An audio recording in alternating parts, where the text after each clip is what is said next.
Hey, how's it going? It's Carl, aka Carl Drum Tech. I'm here right now in Beverly Hills in Crescent Mini Park. And I guess it's a small little park here in Beverly Hills. And today I want to talk about the topic of percussion arrangement and writing for percussion. So now let's just do a little quick disclaimer on what I'm about to speak of today. Now, first of all, I'm not educated by any means in terms of being an arranger, a music arranger, or a percussion arranger by any means. I learned by doing. I learned by taking ideas and taking examples and just kind of incorporating it into my own sensibilities for writing and things like that. So I'm not educated in terms of formal education, but and I wouldn't say. I definitely can't say that I'm a really great percussion arranger by any means as well. But once in a while I have some cool ideas here and there, and I might write something cool here and there as well. But for the most part, I don't consider myself a great percussion arranger. But hopefully the ideas that I'm about to present to you today are going to help you become a great percussion arranger. It doesn't really matter if you end up being better than me. That's all good. Same thing, when I teach percussion and give out tips and things like that.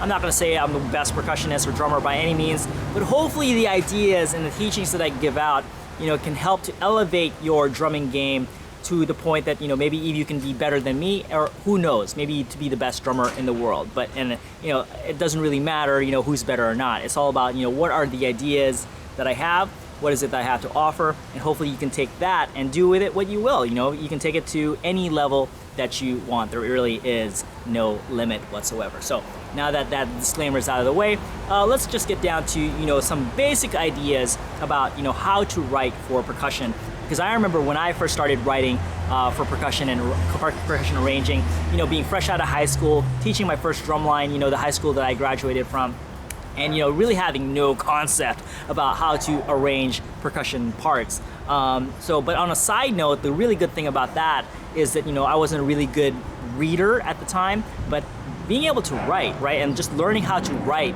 I started with pen and paper. It's like I had to know how the rhythms looked like and how they work, so that I can put them down on a piece of paper and write them. So just like when I first started learning English.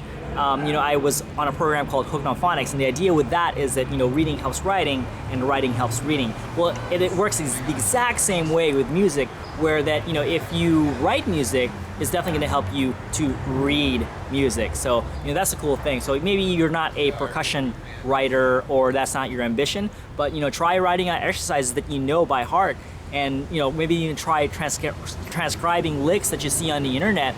And that's going to help you out tremendously if reading is not a strong part of your, music game, I guess you could say. So, so that being an aside, and that being said, so one of the things that really helped me when I first started writing music or writing percussion parts is that I took the ideas that I liked, or the percussion statements, or phrases that I enjoyed when I was listening to drum corps and things like that. I obviously was a huge fan of drum corps, and I would hear parts that I liked, and then once I got a chance to write myself, I get to take those ideas that I liked and put them down on a piece of paper and incorporate them into my own writing style. So for example, I might have it like do ka ka ka. I might have heard that from Madison Scouts. I might have heard that from Blue Devils. I don't know. So, if I heard like, a horn part, that does a similar thing to what I heard with Blue Devils or Madison Scouts, like let's say a loud, whole note that's being held out by the horn line, I might throw that lick in, So it's like, just taking ideas that I like, and then just incorporating into my own, kind of stealing them, I guess, plagiarizing, and then just, kind of incorporating that into my writing style. And, from then on, you have enough ideas that you take from other people, and then you might create something that's completely unique and different, because it's all arranged in a different way, and it's all arranged based on your sensibilities and your personality. But it's art, it's art. It's based on like, you express yourself based on how you feel, based on how you think, based on, the ideas that you have, how you are influenced by certain, genres, or, certain styles.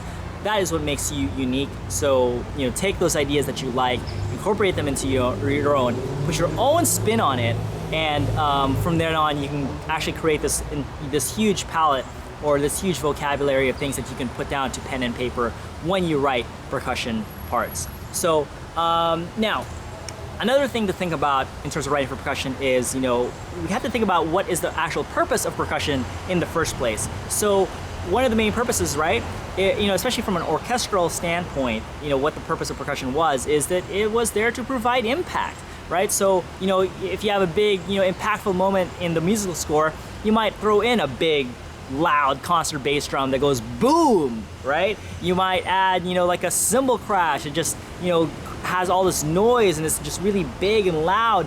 You might add a suspended cymbal roll to lead into a big impact, and once you have the release of that impact, you have the cymbals go full out, with a big, loud crash, and that also helps you with your impact as well. But what about the purpose of, let's say, you have a band, right? So you have a classic rock band, something like that. What is the purpose of percussion there? Well, yes, it is there to provide impact, but it's also there to provide time, right? So it's there to provide your tempo. So you have, let's say the kick drum or the bass drum playing on 1 and 3. You have the snare on 2 and 4. So you have a doom ka, boom doom ka, right? So now you have something that keeps time for you as the other musicians try to lock in and try to play together, right? So those are the two purposes in terms of what percussion is for. So if you're a percussionist right now, just again, think about your basic purpose in life. I don't want to say in your life, but just the basic purpose of what you're supposed to be doing in the ensemble. But the really cool thing is that, let's go back to the orchestral perspective, in that, you might have some minimal percussion parts because, again, you're only using them for impactful moments. Maybe, you have an underlying musical snare part that, that might give some rhythmical interest to a part. You might incorporate that in there. But for the most part, the parts are very minimal in terms of percussion. But in terms of drum corps, right? In drum corps, the percussion score is very rich and very deep, and it's incorporated so well into the wind score, sometimes into scores that are not necessarily written with a lot of percussion, right? So if you go back to old school like Vanguard, Cavaliers, maybe not so much Cadets, but maybe Phantom Regiment, right, where they play a lot of classical pieces that where in that the originals did not contain a lot of percussion parts. The percussion arrangers for those groups, created these rich and deep and very, I don't want to say intense, but like very dense, percussion parts that really complement the wind score very well in their own style.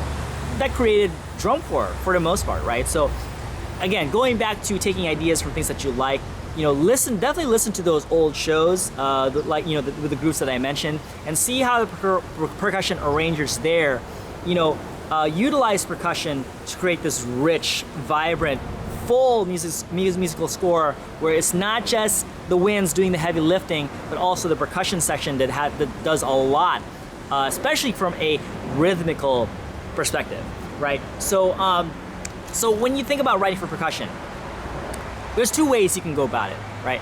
One way is that you can either support what's going on with the horns, right? Or you can do something that kind of goes like in between, like the spaces where they're playing. Or, for example, let's just take one example. Let's say the horns are doing a loud whole note, right? That's a big impact moment.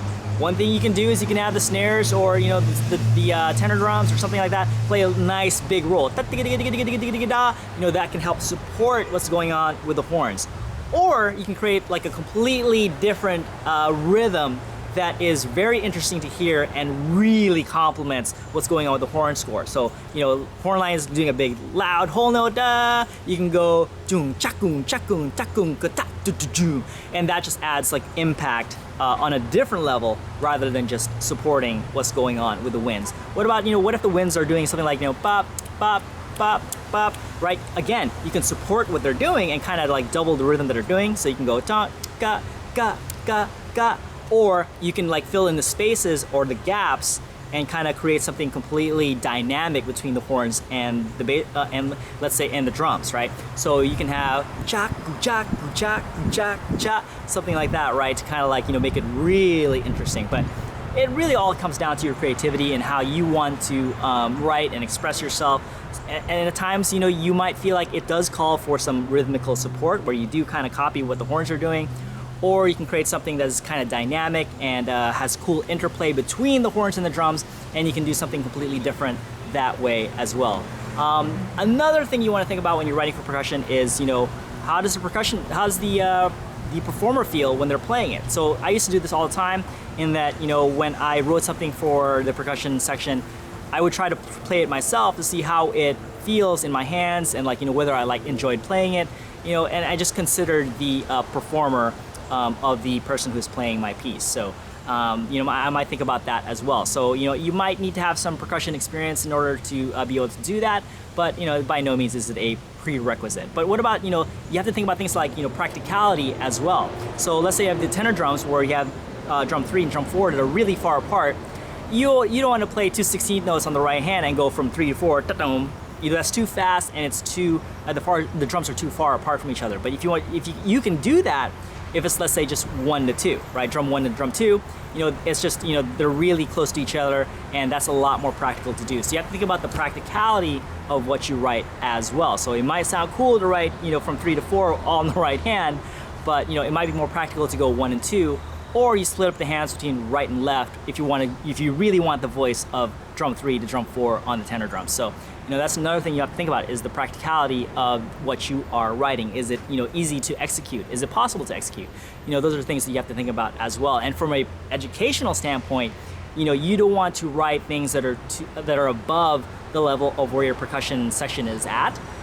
Because if it's too hard, then obviously they're not going to be able to achieve it at a very high level, and that can create some very frustrating situations for everybody involved. But, you know, if you kind of write to their level, or maybe even slightly above it, that way they have something to shoot for, and then when they do achieve it, you know, they can feel good about themselves that they achieved that, and hopefully from there they can even take it to another level, and you can say, hey, you know, let's beef this part up a little bit, and let's make it a little bit harder to make it more interesting and fun for you from an educational standpoint. So, you know, those are all the things and all the elements you want to think about when you are writing for the percussion section. And I think that's pretty much all I can think about right now. So hopefully this has been helpful to you. And if you know, like I said, at some point there are a lot of people who do want to, you know, get their hands into writing for percussion and arranging for percussion. I was definitely one of them, and never really expected it, but, you know, and there was no manual in terms of like how to do that. But so take it from me, if you don't have any experience and you don't have any, you know, formal training or anything like that, you know, where you can go and get educated on how to write and how to arrange for percussion, you know, you can just take the ideas I have and just kind of, you know, take it as your own. And there really is no limit other than your creativity and what you want to do with the art form of writing for percussion and enhancing a full musical score with horns and percussion and all that stuff. So that's pretty much it. Like I said, that's all I have for today. Thank you so much if you've been watching. If you liked the video, please do like the video. It really helps out the channel, so make sure you do that. If you have friends who are aspiring percussion arrangers, please go ahead and share this video with them, and share it with percussionists and wind players. I mean, like I said, I think this video has a lot of value in terms of, you know, showing people what the actual purpose of percussion is. You know, I think this is something that, you know, maybe is not talked about a lot, because it seems kind of basic, but at the same time, you know, do we really know the purpose of what percussion is there for? And I think this video has really outlined what it actually is meant to do. So, so yes, please go share the video,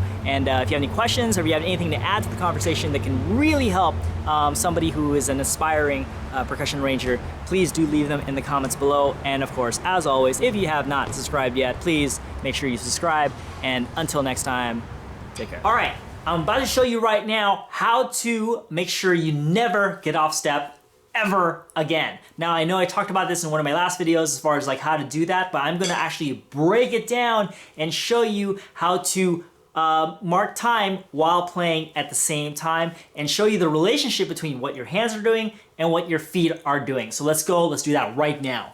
Okay, so let's take an exercise like 8 on a hand.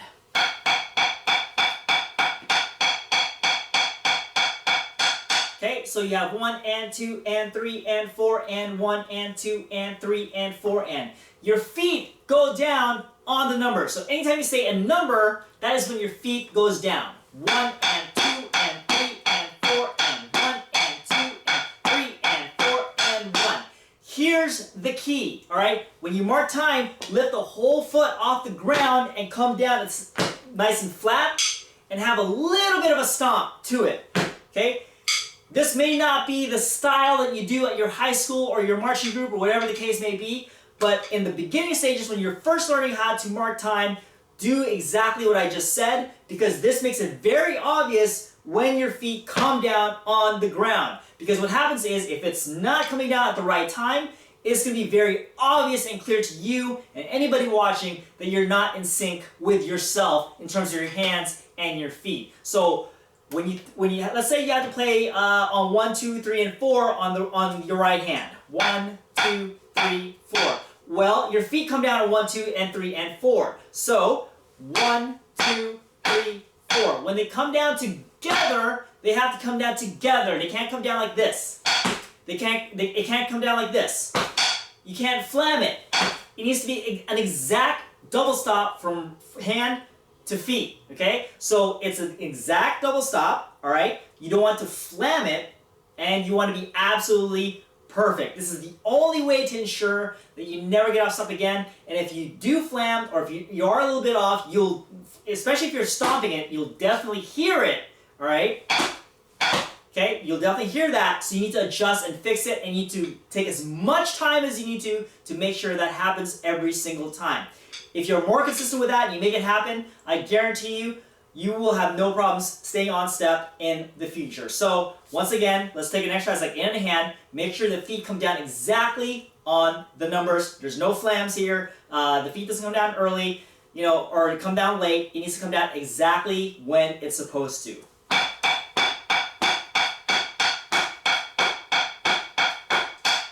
All right, so that is the key. That is the trick. And if you want, after that learning phase, once you're used to making sure that you're on step every single time, that you're never gonna get off step again and all that stuff, you can go back to whatever technique you've been taught, and do it at your high school. I'm not saying, change it up and do something different, but take this as, something to start from, to learn how to make that happen, and never get off step ever again.